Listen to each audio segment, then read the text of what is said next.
Well, I'm joined now by Scott Robinson, the editor of politicalderby.com. He joins me from Charleston in South Carolina via Skype. Scott Robinson, Paul Ryan's been called a fiscal conservative, but what sort of people do you think he will appeal to? Well, Ryan will largely appeal to two groups. There's the Tea Party, which is a large part of the Republican base. Their primary concern is fiscal sanity in Washington. Right now, the U.S. takes in about $2 trillion in revenue, but its expenditures are over $3.5 trillion. The other and more important group that Ryan appeals to is the independents. Now, many people are independent because they have values that conflict with the two parties. They are fiscal conservatives, which is more of a Republican value, but they're also social liberals, which is more of a Democratic Party value. But when the economy is in the state that it's in today, those voters are going to vote for the fiscal conservative. And let's not forget that the Republican Party is largely evangelical. So will he have any impact on Christians and evangelicals? Absolutely. It's kind of a funny scenario. Evangelicals make up a significant portion of the Republican base, but there's a Mormon and a Catholic at the top of the ticket. But it won't be an issue for Republicans at all, because the values of Mitt Romney and Paul Ryan far more closely match their values than those of President Barack Obama. Paul Ryan chairs the influential House Budget Committee. Does this help put back the economy in focus in the run-up to the vote? Absolutely. Romney has really been distracted by different lines of attack from the Obama campaign.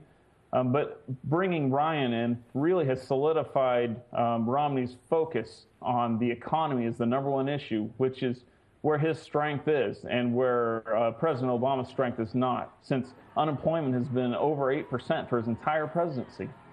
I mean, how concerned are Republican leaders about the state of Romney's campaign? I mean, most polls seem to suggest that Obama is ahead and the election's just around the corner. Obama's ahead by 3, 4, 5 points within the margin of error in most polls.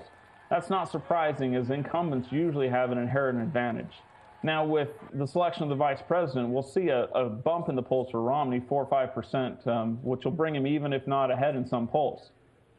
Whether Romney's able to sustain this or not will make a significant difference. A lot changes in the last 90 days of the race, and that's where we are now. Just a final thought from you, Scott Robinson. I mean, historically, there's been a trend of having younger vice presidents. Will that appeal to younger voters and help Romney in that respect? Absolutely. One of the things Romney's fighting is a generational gap. He's 65 years old. Barack Obama was first elected in his 40s. He's now 51. In the past, with Republican candidates, George H.W. Bush and Bob Dole both lost to a much younger and different generation leader in Bill Clinton. John McCain lost soundly to President Obama, who is significantly younger than him. So Romney had to make up that gap somehow generationally, and he did that by bringing in Paul Ryan. Ryan's 42 years old. He'll help with that younger vote that is currently feeling very frustrated as the unemployment in the younger folks who are teenagers and in their early 20s is double or triple that of the national rate. Okay, Scott Robinson, thank you very much for talking to Al Jazeera. Thank you.